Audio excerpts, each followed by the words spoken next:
Welcome to Coast Creatives, a podcast for and about working professional artists within the entertainment industry.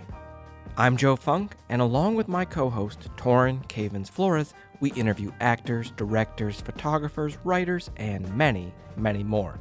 On this week's episode, we have Emily Grace, founder of the Pickford West Society. Through her program, Emily teaches actors how to write their dream role. She talks about the namesakes of her society, Mary Pickford and Mae West, the importance of focusing on short films, and provides tips and tricks to structure your next screenplay. So, if you're ready to take your screenwriting to the next level, let's jump on in with Emily Grace.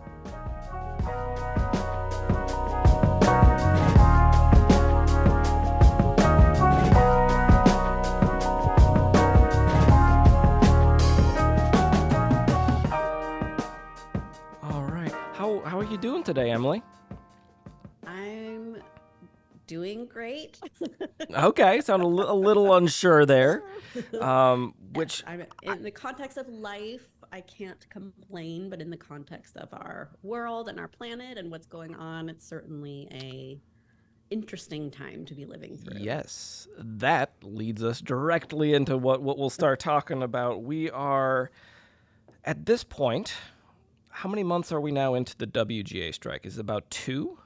I think we're coming up on 3. 3, Oh. And we're then coming up on 3. Yeah. a week and a half of the SAG-AFTRA strike. Yes. And you are currently in California. Yes. Tell us a little bit about the energy in the city right now and just the mood all around. Yes. So it's, again, an interesting time.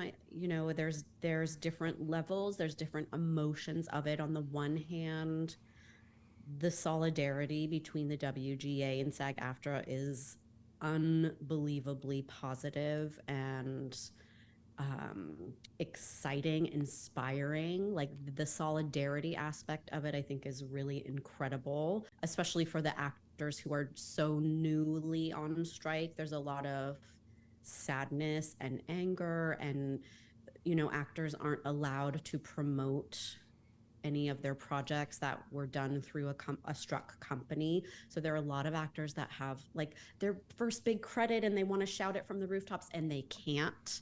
So there's that sort of frustration, and of course the fear of the future of the industry, if it's going to be a living wage for writers and actors, and how this isn't a phenomenal shift in our industry, the results of which we just don't know. So that uncertainty is very uncomfortable, and yet actors and writers are the perfect people to be living in that uncertainty, because we already do and have for our entire careers. Yeah. So I think it's right now there's an excitement for actors. There's some, get your money, there's stick it to the man kind of solidarity. And, that can wane the longer that the strike goes on. But I think the WGA has been such an incredible model of how to run a strike and how to keep solidarity and keep the energy up. They've done an amazing job, and it's a great template for SAG to now be joining as well. Yeah, I completely agree. And it's uncertain times. It's very scary times. And when times like these arise, it's very easy for all of us to get a little bit complacent and to stop working altogether, stop being creative, stop using our gifts.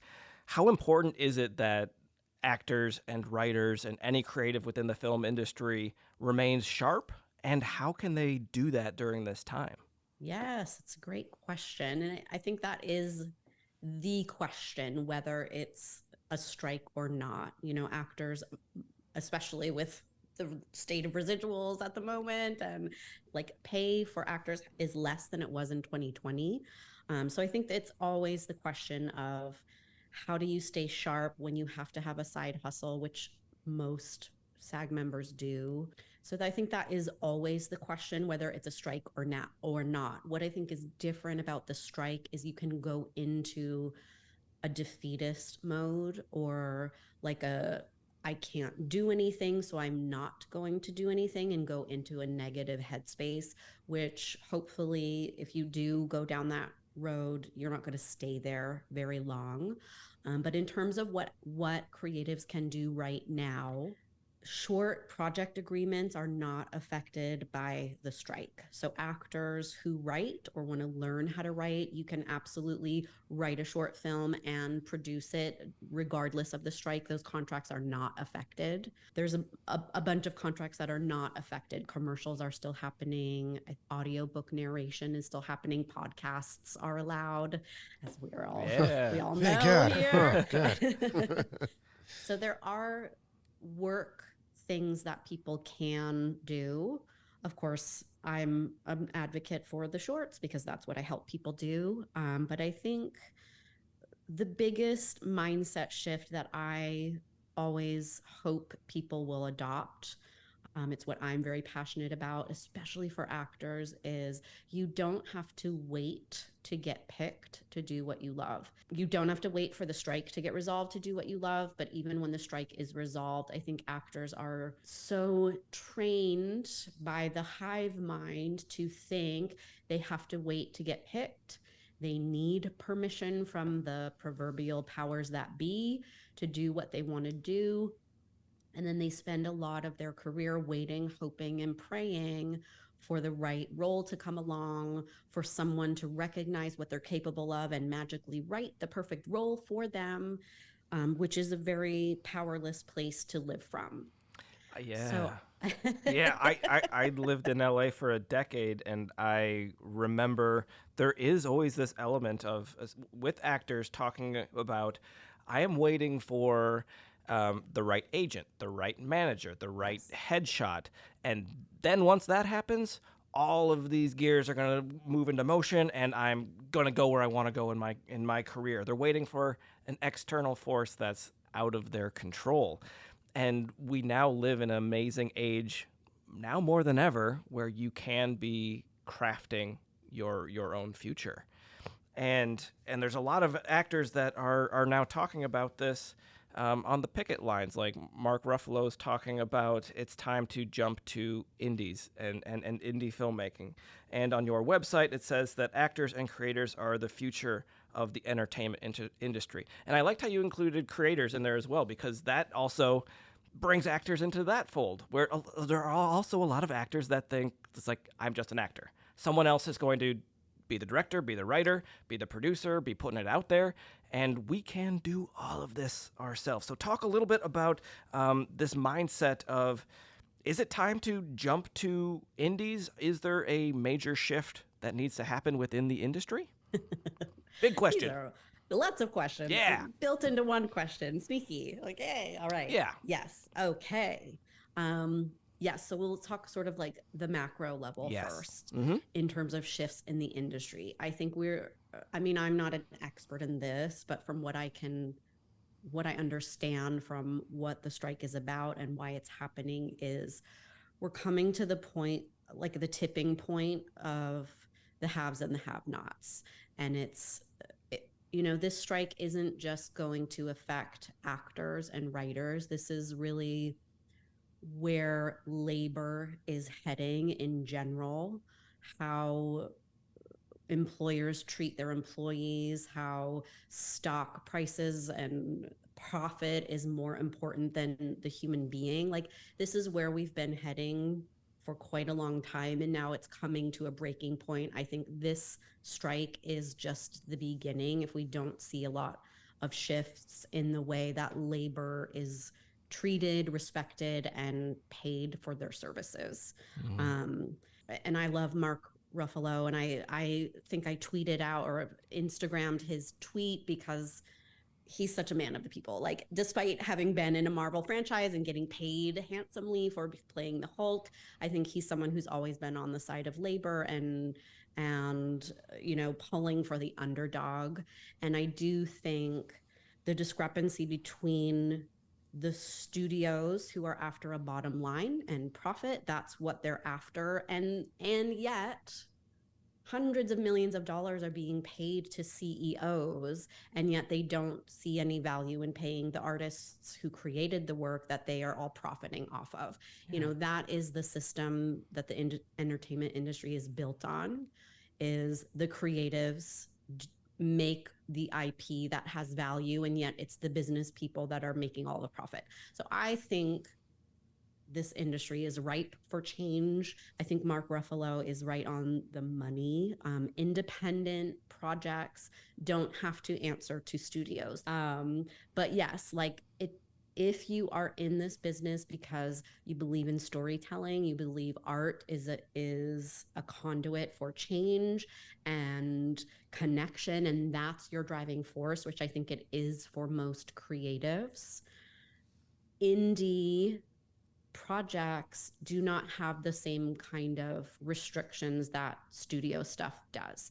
They're harder to get off the ground because you have to do a lot of the fun, you have to do it all yourself, but you also get to be in charge of your own project and your own vision and voice. And during these times of uncertainty, what we've covered is we cannot rely on these external forces for our happiness and for our career. We have to create our own futures, which brings us into the Pickford West Society. Tell us a little bit about that. So Pickford West Society is the name of my business. I help actors learn how to write and produce screenplays. That's the main focus of what we do at Pickford West. And the name was inspired by two pioneering women from the golden age of Hollywood, Mary Pickford and Mae West. But, as I was preparing to talk to you guys today, I went back and just was like looking up Mary Pickford again. I like to get my facts straight if I can. The parallels of what she was going through at that time with what is going on right now, my jaw was on the floor. So Mary Pickford was probably the first American celebrity, although she's Canadian born. But she was like the first ingenue. She was a huge star from the silent film era. And she was also this amazing, shrewd, intelligent businesswoman, where she was one of the founding members of United Artists, like in 1919, I believe. She, Charlie Chaplin, Douglas Fairbanks, and D.W. Griffith got together to start their own production company, which at that time was a complete disruption of the studio system. It was not common the way it is now. And they were really frustrated because the studio was owning their image, owning their projects, and taking the bulk of the profits. So they decided to disrupt that system by creating their own production company and creating their own channels of distribution so they could own their images, their films, create them themselves, and keep their own profits. Like the parallels to now is like, oh my God, like just every 100 years we're in the cycle, right? 100 years later, we're still fighting for the same stuff. So that was really interesting. So they started United Artists, which is a brand that's still around today. The focus of it is very different, but the original brand, she was one of the founding members. And something that I had forgotten about her, which is also relevant for today, she would hang a bucket like on a nail on backstage of their productions, a bucket to collect money for crew people who didn't have any work at the time, which ultimately turned into like an official fund, to sort of like the Actors Fund, and how they're trying to raise money for IATSE members out of work at the moment. She was also pioneering supporting artists even when they were out of work, which we're seeing again. Like very recently, people have been having fundraisers to support out of work crew and out of work writers and now out of work actors, where the creative community is pooling their money together to keep each other afloat as they are fighting the big studio heads. So that's Mary Pickford.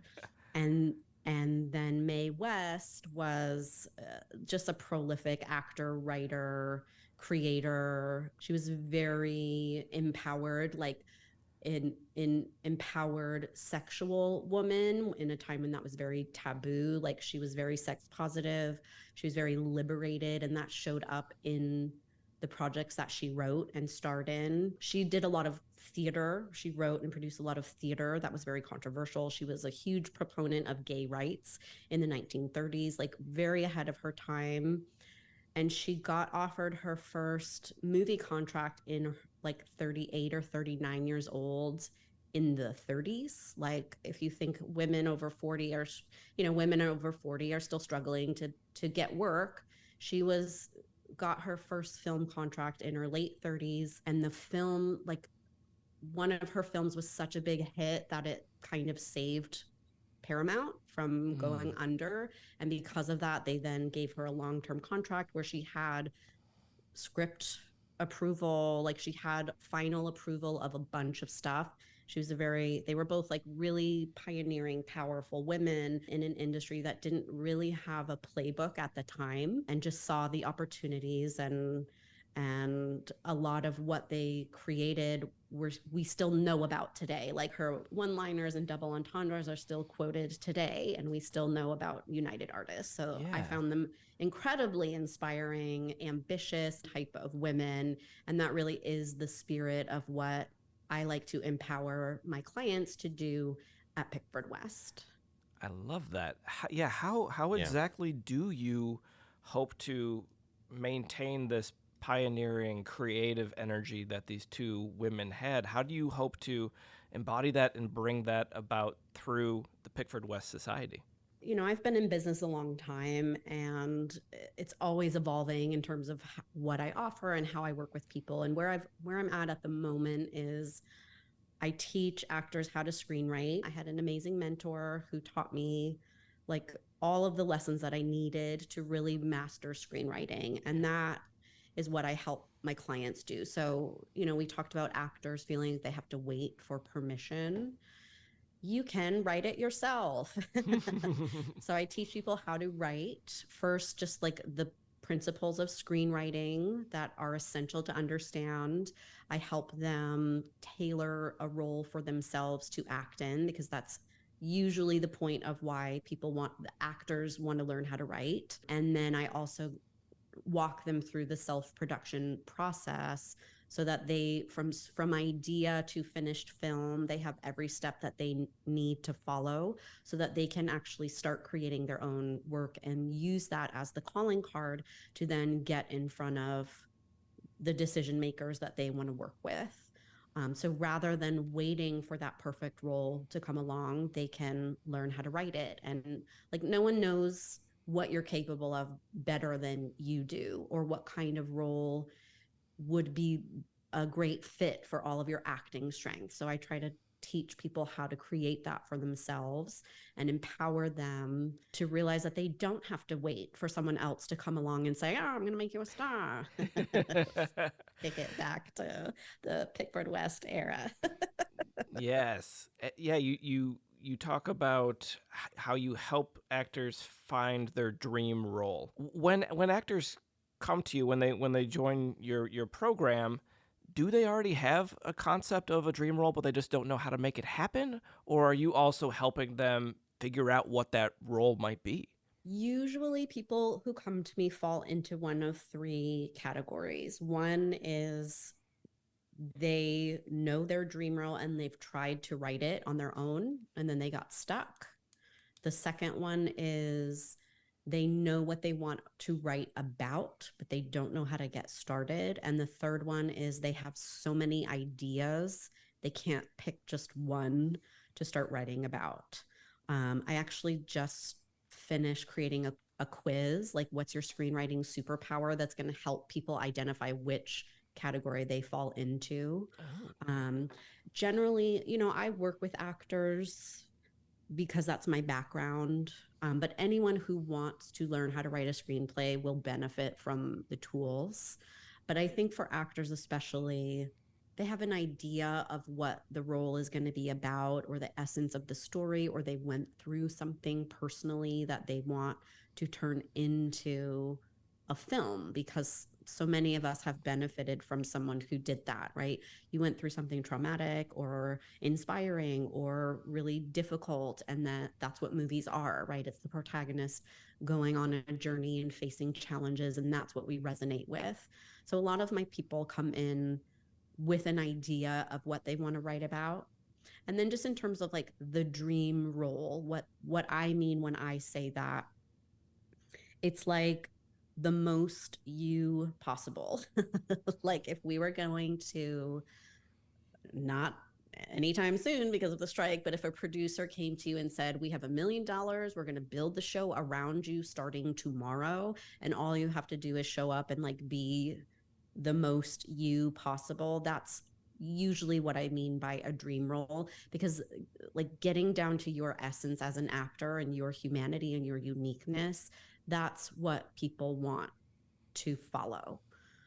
So some of the examples of actors who I think have done this really well: Phoebe Waller-Bridge with Fleabag.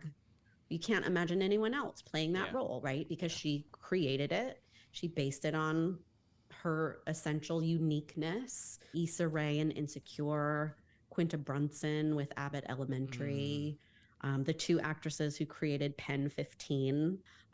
Natasha Lyonne is a great actor creator. Like she's creating so much stuff lately with Russian Doll and Poker Face, and just really leaning into her uniqueness.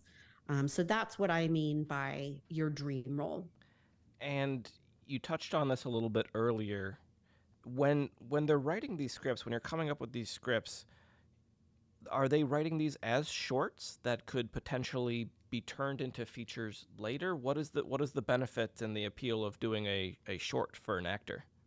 Yes, it's a great question. So yes, depends on their goals, of course.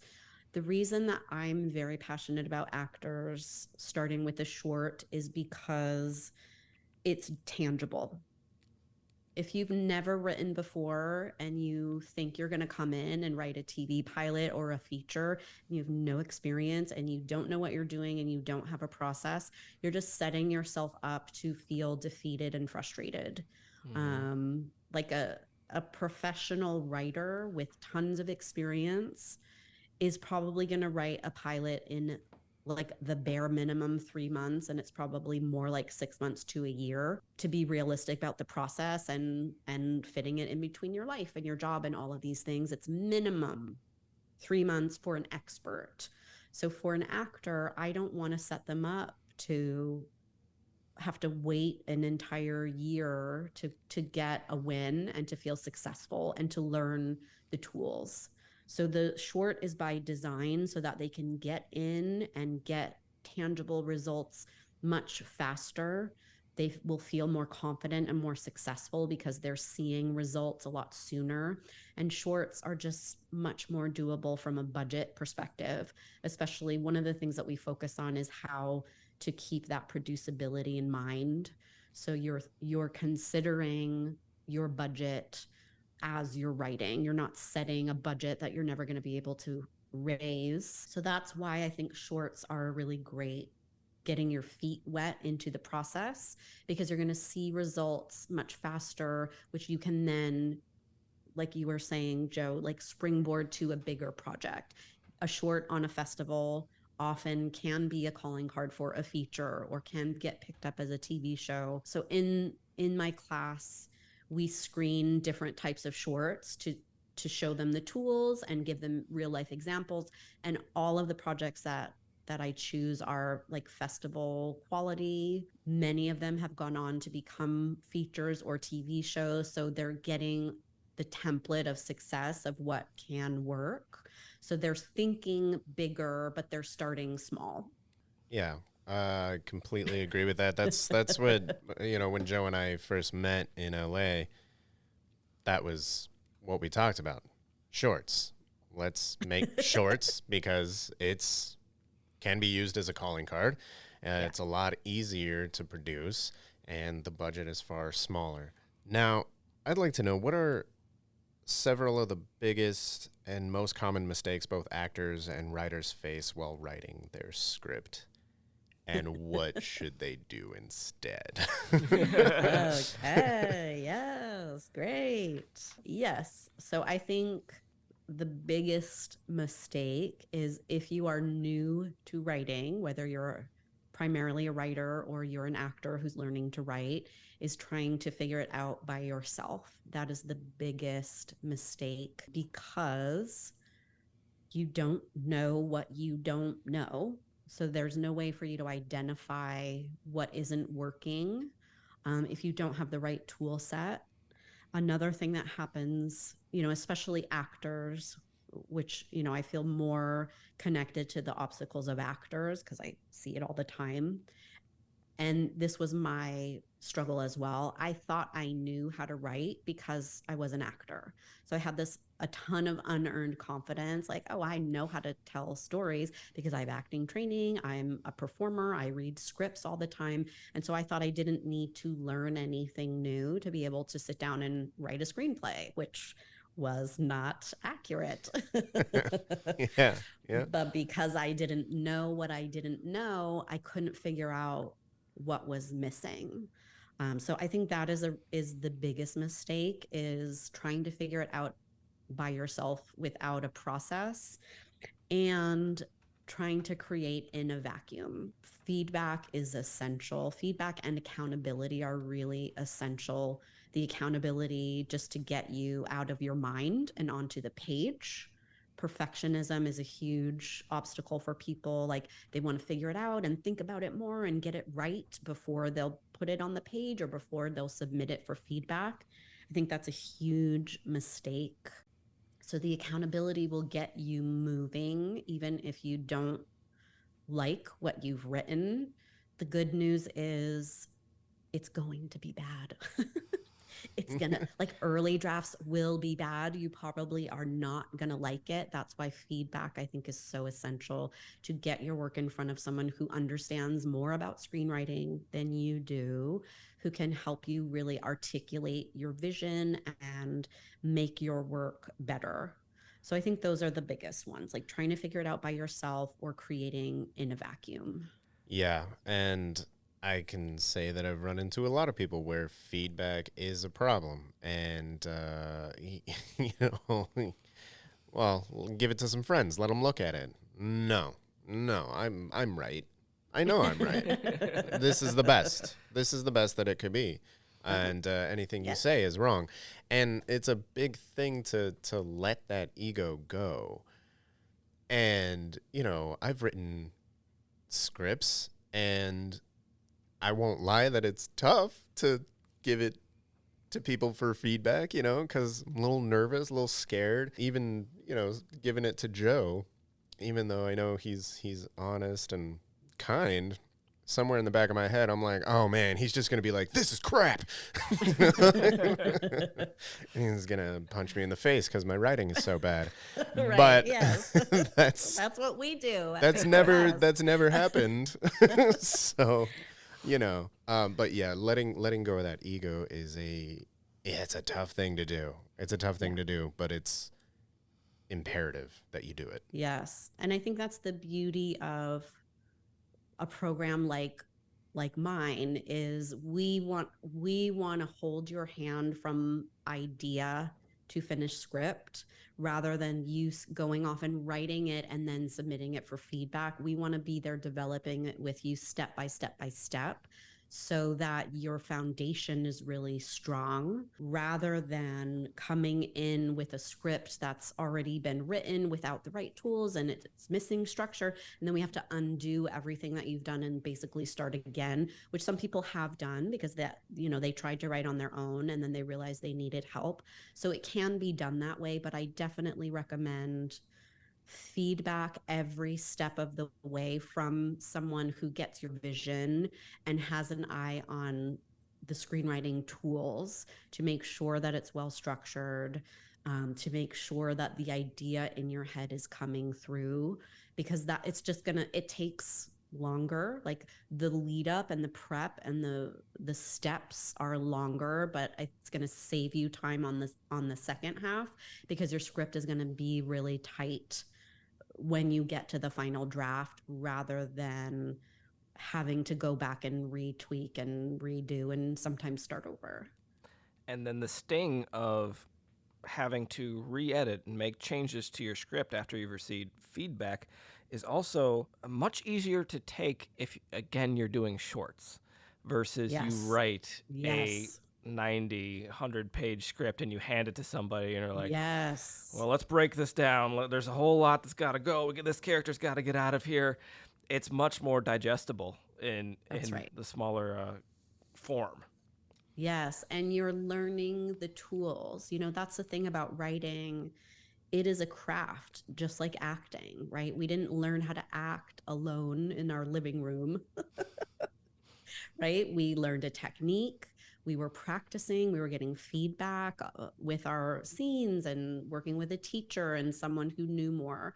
That you learn a technique and then you modify it to fit your own style. If you're learning something for the first time, in an ideal world, you're absolutely in a container of support as you're learning those tools. And to speak to what you were talking about, Torin, with the ego, I think being in an environment of people who are in the trenches alongside you, writing their own projects and going through their own ego and doubt and defensiveness and right, like not knowing and seeing other people that you admire and whose project you think is really good coming into a feedback session going like, oh, I hate it, it's not working. You realize, oh, I'm not the only one who's going through these feelings. And if that person whose work is really good is going through that, maybe my work isn't as bad as I'm thinking, or the feedback that I'm getting isn't like, it doesn't have to poke me emotionally on a personal level that I'm not good enough or whatever my wound is.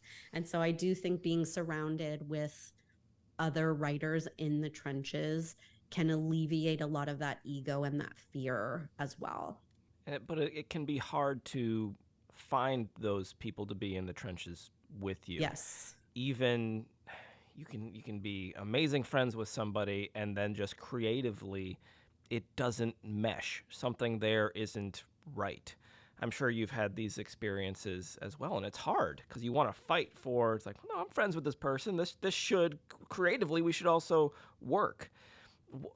What do you feel are some signs of whether this creative accountability group is going to be successful or not? Do you have any intuition or just signs of this is going the right way or maybe not? I think it's, if we think about it in the lens of finding an acting class, right? You audit, you see the teacher's style, you just start to get a sense of if I resonate with this teacher, if I resonate with this technique. And if you don't, it's not going to be a safe environment for you. Creatively developing something is such a delicate bubble. It's really important that the people that you surround yourself with are cheering for you, are supportive of you, and are contributing to a container that feels safe for everyone to fail.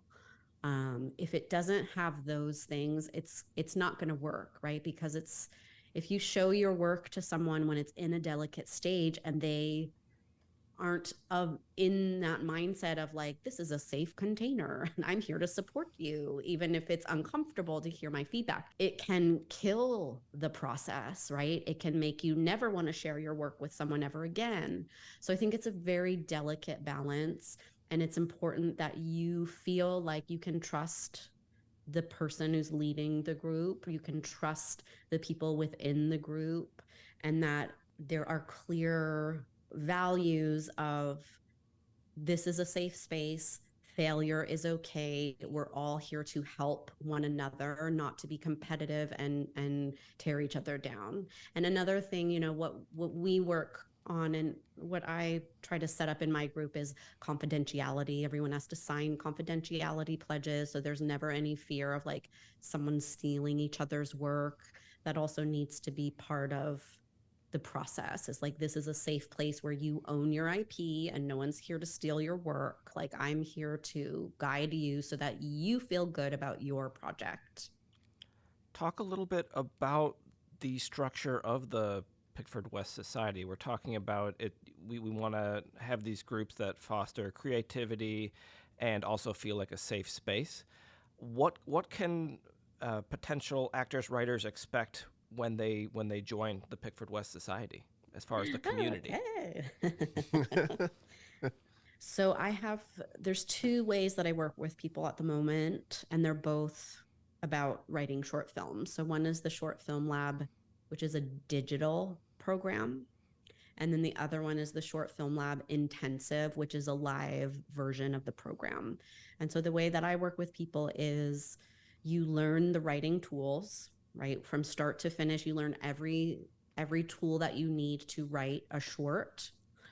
And then there's different levels of feedback that you can get depending on which program you go into and how much high level feedback that you want.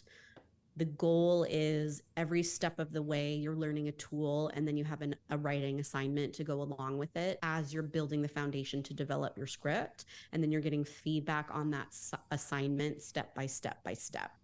One of the groups is an ongoing thing. So people who have taken the course already and they want to stay in an environment of feedback, there's an ongoing group where we have feedback a couple times a month. There's a coaching call when you're, in your head or stuck or having obstacles.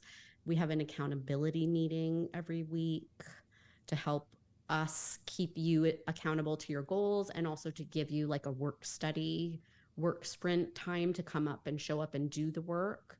So that's sort of the ongoing people who have graduated from the program and want to keep working together.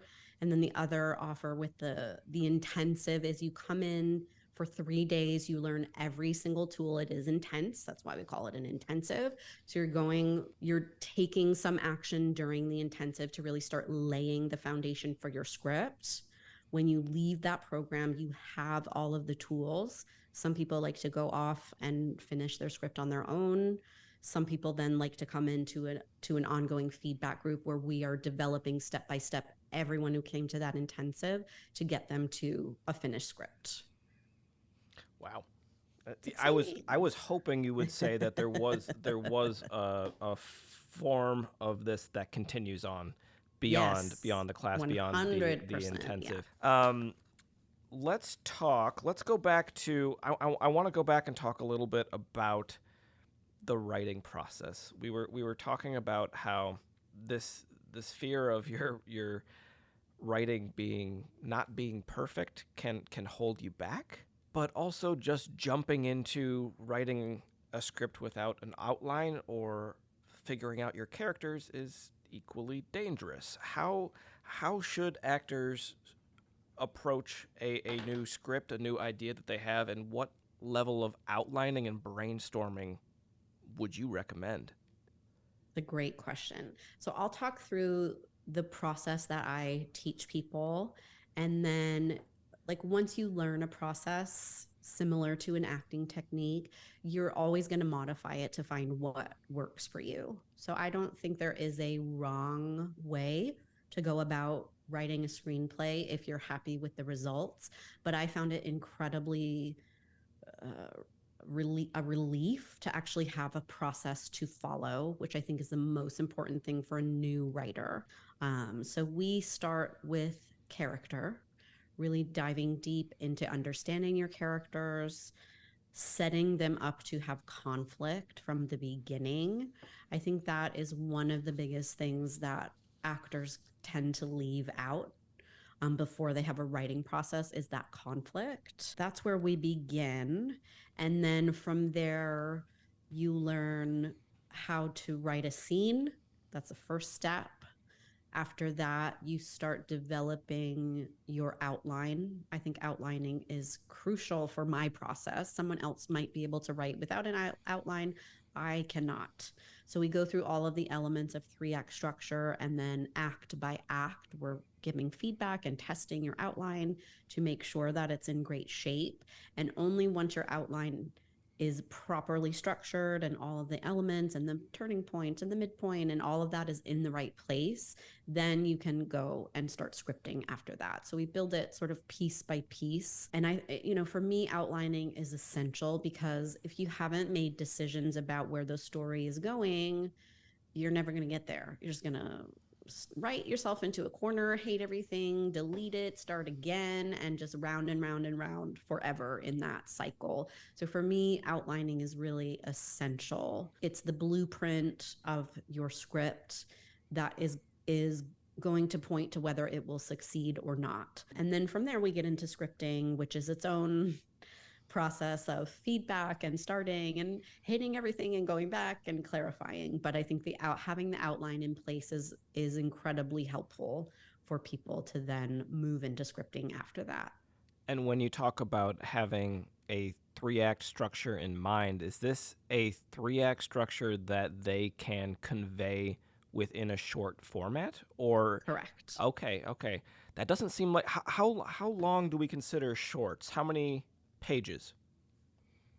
We try to keep people under 15. Wow. Okay. Or most of them go over, so don't be that impressed. Most of them are landing around 20 to 22, and then we try to go back and trim all of the fat, mostly because people envision themselves going to festivals, and you want to keep on the shorter side of short, because they have programming blocks, and shorter is easy. They can program 2 10-minute shorts in a 20-minute block, but if your film is 25 minutes, it just becomes a problem for festivals. But yes, even in when I learned these tools, my writing mentor had us write a 10-minute piece. That was the goal. So you can absolutely have 3 acts within 5. We have one film that we screen that's 5 minutes that has a beginning, middle, and end.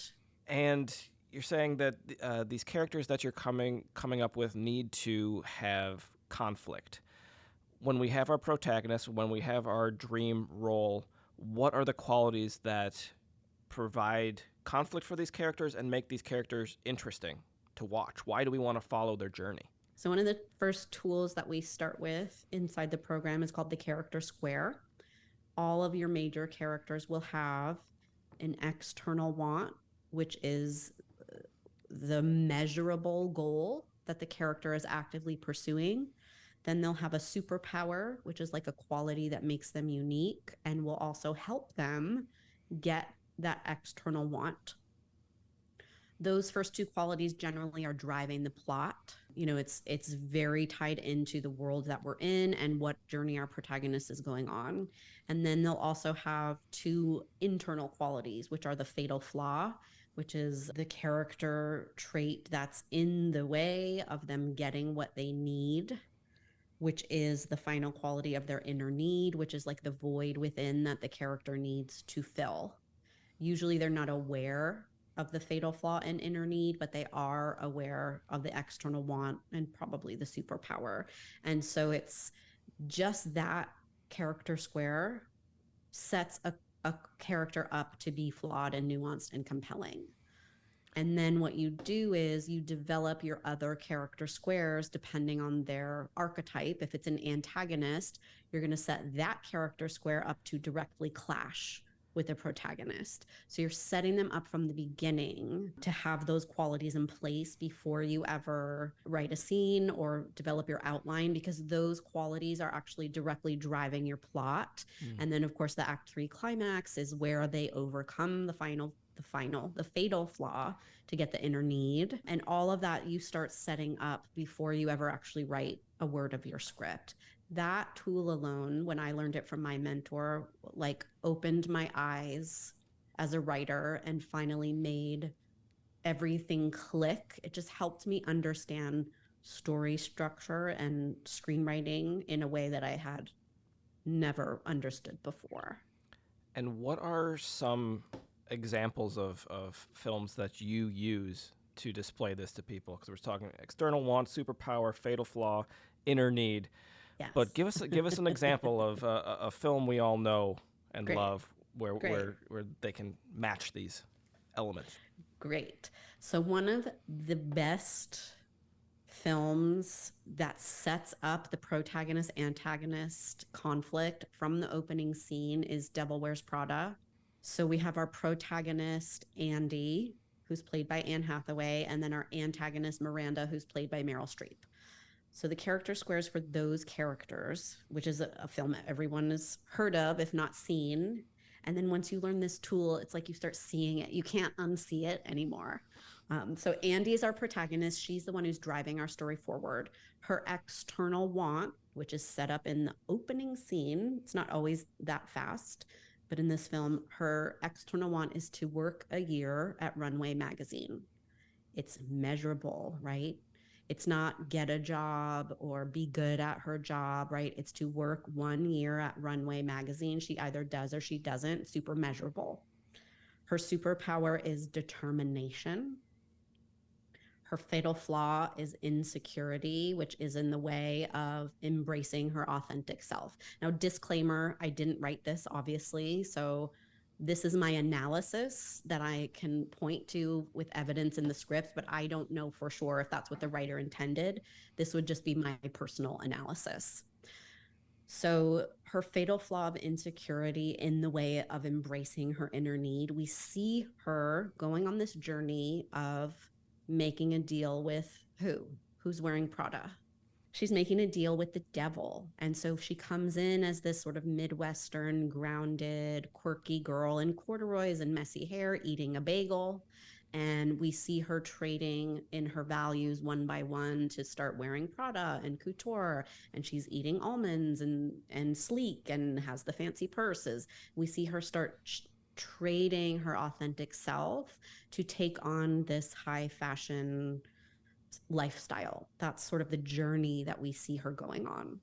So external want, spend a year, work a year at Runway, superpower, determined, fatal flaw, insecurity, inner need, embrace her authentic self, which is juxtaposed by our Miranda, antagonist Miranda.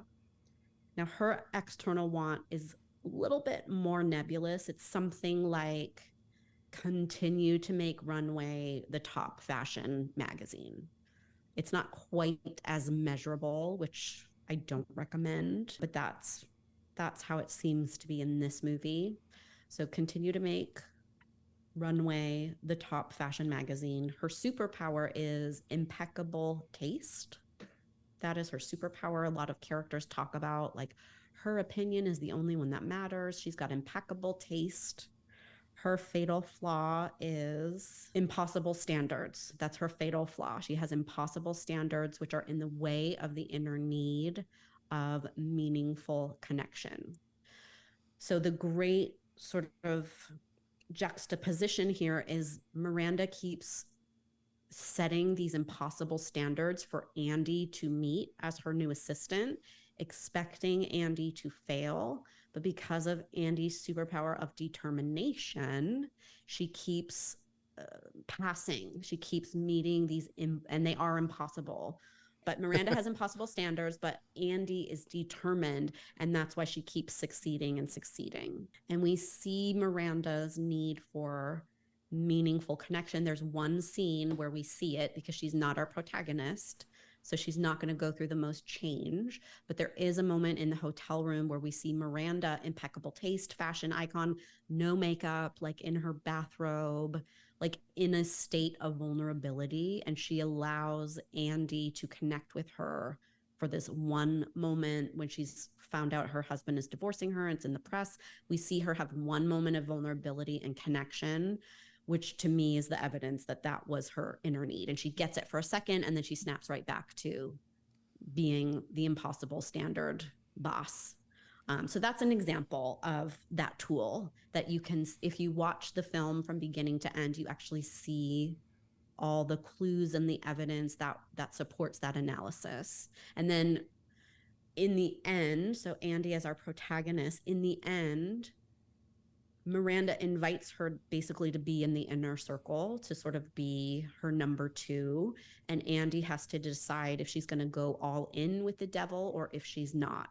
And she ultimately relies on her determination, that superpower, to reject that lifestyle and realize she doesn't want to be the couture wearing, fashion soulless, vapid, judgmental person. She decides to go back to what she really wants, which is to be a journalist, like breaking important stories. And so we see her reject the inauthentic self that she had been creating and re-embrace who she started as is in the beginning of the film.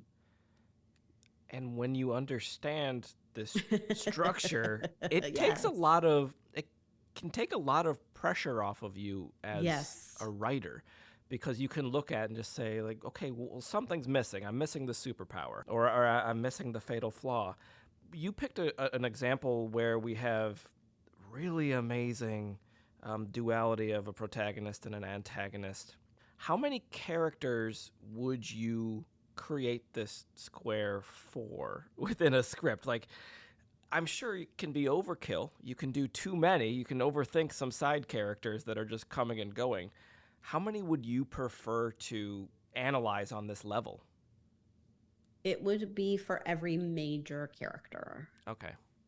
So if it's, in a film, like in a feature film, if it's the deli person, have a nice day, they're not going to need one. What's their square? Right. Yes. Their superpower is making the best sandwich in town. That's right. That's right. They probably don't have a fatal flaw or inner need in that scene. But as for a fun exercise as an actor, even if you're playing that character with the one or two lines, you could create your own character square for them and make it fun. But yeah, major characters who are directly related to the plot, I think, would be important. And if they're in your short, you were speaking about this earlier, Joe, like there can't be any fluff, like nothing in your short should be there for no reason. So, and one of the students said during the last intensive that we did was like, one of the films that we screened, she said there was nothing wasted. Like everything that showed up in screen, every character, every setup had a payoff. It has to be incredibly well thought out and tight so that nothing is wasted. So ideally, we don't have a character in a short that only has one or two lines. Otherwise, get rid of it, right? That's another actor you got to cast, someone else you have to feed, and it just adds up your budget. What's the most common fluff that you come across where you're like, oh, cut this? Is there something that pops up repeatedly? Yes. Ooh, I'm excited. There's a couple of things. Yes, right. It's exciting. And I love helping people make their script better. So that's always where I'm coming from. But you see some things that are like, oh no, don't do that. That's a terrible idea. Actors especially want a lot of lead up, like character introductions and planting the seeds so we understand the character dynamics and the background. Actors love to put in a ton of backstory as scenes before their script actually really gets going. That's something we have to cut. We have to get that information across in a photograph. We don't need two scenes to know that mother and daughter. Just put a photograph. So that's one of the things. Flashbacks are another thing actors love to put in to shorts for some reason, which ideally we don't want to use that. Like ideally we can get that information in a different way much faster. So I think that's sort of the big one, is the flashbacks or the very long exposition establishing how these characters have a relationship. In general, your short, like we need to get to the inciting incident in page 1 or 2 maximum. Right. So that's something that I see a lot, like wanting to do flashbacks. No, I don't think we can do that in a short. If it's not necessary, don't do it. If it is necessary, how can we creatively do it? Something, I try not to harp on this too much until they have more tools under their belt. But something that I had to learn as well is your action lines are like their own skill set. Action lines, she walks into the room, flicks the light switch. Like normally what actors would call stage directions, which in a screenplay are action lines. Most new writers, myself included, make those incredibly dry and boring and stuffed with way too much information, which is just padding your script unnecessarily. Action lines are like their own art form that should excite and entice the reader to keep reading. They should be visual, they should pop, they should just be the essential information, but moving the scene along. That I actually want to write. I want to like teach a class just about action lines because they become really overwritten. We in our workshop, we have an example of what not to do. It's like Jane and Sarah sit at the coffee table drinking coffee. Jane's coffee cup is green. Sarah's coffee cup is white. Right. Jane picks up the green coffee cup and takes a sip. She puts the coffee cup back down on the coffee. Like that, I see a lot of. Yeah. And it's for many writers, it feels like an afterthought, but as you grow as a writer, it becomes really essential that those action lines are exciting and moving your story forward. And that's kind of like an advanced level writing skill, but it becomes more important the more, like if you want to go on to become a professional writer, that's something that you really want to make sure you're good at writing action lines and not overlooking that as an unnecessary detail. It's actually really essential. Yeah, like both of those things get me so excited because I just rewatched Who Framed Roger Rabbit recently, and we were talking about backstory, right? And they give the main character's backstory. They give Bob Hoskins' character's backstory with just panning across a room, seeing pictures of him happy with his brother. Yep. And then we pan to almost empty bottle of whiskey.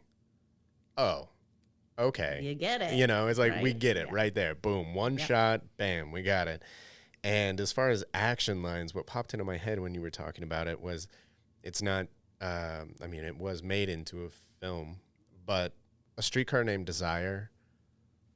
Tennessee Williams, his stage direction is like prose, and it was what you said. And you know, reading Streetcar or reading Glass Menagerie, and the stage direction is keeping me excited and keeping. It's not like, oh, here's stage direction, I'm just gonna skip to the next line. No, it's like I'm in for all of it. Yeah. Ugh, love it. Yeah, it's also important with when you're writing a script that you never know what's going to happen to the script and who it's going to also be handed off to. So as a director, I don't always want to get a script where they are telling me beat for beat.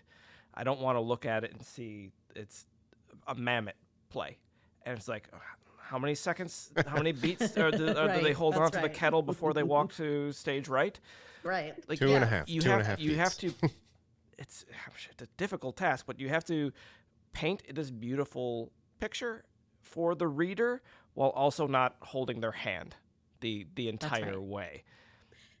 Yes, and we talk about that in the program as well. Like the essence of the action, like essentials should be in there, like with Torin's example of the photographs and then the whiskey bottle. That is essential to understand what's going on in this scene. But then you also want to leave room for your production team to come in and do their job and bring their own creativity and their own ideas. So it's finding that fine line of like, what is essential to communicate, to understand the scene, to keep the reader interested, but also not be so specific that there doesn't feel like your team has any room for their own creative input. Yeah. Are there any specific topics about your work that you still want to cover, that you want to get in there? Things that, especially when it comes to the strike, where you really think that it would be important information for people to hear? I think what I would say is if you're feeling uncertain and you want to feel connected to your creativity, This is an amazing time to learn how to write. If you've been wanting to learn how to write, a lot of times people, they just don't have enough time to put into learning this skill and learning it well. If you have more time on your hands, this is a great way to stay connected. And I think something that comes up a lot as well is people wonder if they can do this. Yes, anyone can learn how to write. You don't have to be an actor. Like, anyone can learn how to write. It's just about having the right tools and getting into the right environment where you feel supported, you feel understood, and you have someone who knows more about the process than you do, giving you feedback and guiding you every step of the way.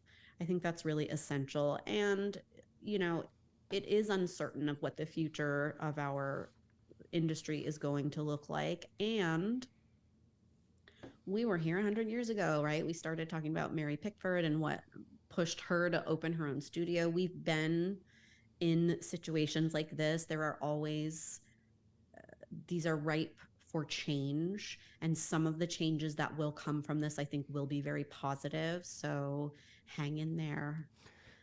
Expect positive changes, even if it's going to look different than you might have thought. But actors are always going to find a way. Creatives are always going to find a way to make their work. I think the biggest question that we're facing is it going to be a sustainable living? So it's a great time to just invest in your side hustle and just expect that that's the way it's going to be for the next couple of months. Like, get your money from wherever you get money, make your money so that you can focus on creating your own stuff. Focus on what you can control. Yeah. Because there's so much out of our control Definitely. right now, and you can get wrapped up in all of the stress of all of these external forces. Focus on what you can control and find a group. Find definitely. Yeah. Find like-minded your people. Stay connected. Don't go into the cave of sadness and isolate. Yeah, it's hard. It's hard. Don't put your head in the sand. Find your people. Do you have any book or podcast recommendations for people to start to dive in? Is there any classics that you like to recommend to people? There's a couple of good podcasts about the strike for anyone who's like, why are we striking? Yeah. There's a great podcast called The Business with Kim Masters, who's an amazing journalist, who is one of the people that very early on was trying to blow the whistle on Harvey Weinstein and all of his abuse. She has an awesome podcast called The Business. They just recently they're doing like episodes recently about the strike. Okay. And then there's another one called Strike Talk, which is about the writers' strike. But, just listening to episodes like that, I find helps me stay really connected, keep your eye on the ball of why this strike matters, because at some point people will feel fatigue and like want to be done with it. I think it's really important to understand the issues and why they're so essential and staying fired up. And those are two really good podcasts to do that. Oh, awesome. Thank you for providing those. I hadn't known about those. And it is really important that we all keep up to date with it, because we're all getting affected by what's going on right now, but not all of us live in Los Angeles or New York. So it's always important to stay educated, especially when things are changing weekly and daily. Yeah. So that's wonderful. Thank you for those. We'd like to end with looking back at your career so far. If you could give advice to a younger version of yourself, what advice would you pass along? This one's for the ladies. I would tell my younger self, you are not too fat. Like, you were never fat. I think so many actors were so body conscious and body insecure and very harsh on ourselves. I would tell my younger self, like, you look great. That's one of them. I think the most important thing for any creative career is to invest in your relationships. I think that is the most important step that you can take. So that's what I would tell my younger self, is like, really seek out and stay connected with the people that you want to collaborate with, because that is the biggest thing that will make the difference. Those are great. I love both. I love both of those. I do too. This has been amazing. Thank you so much for stopping in today, talking to us all about the Pickford West Society and everything that you've been up to. Yes, thank you for your time and your openness for providing this to actors and writers and to honestly anybody who's interested in this line of work. Where can people go to find out more information? You can go to writeyourdreamrole.com, which is a great way to deepen your understanding of the tool that I was talking about, the Character Square tool.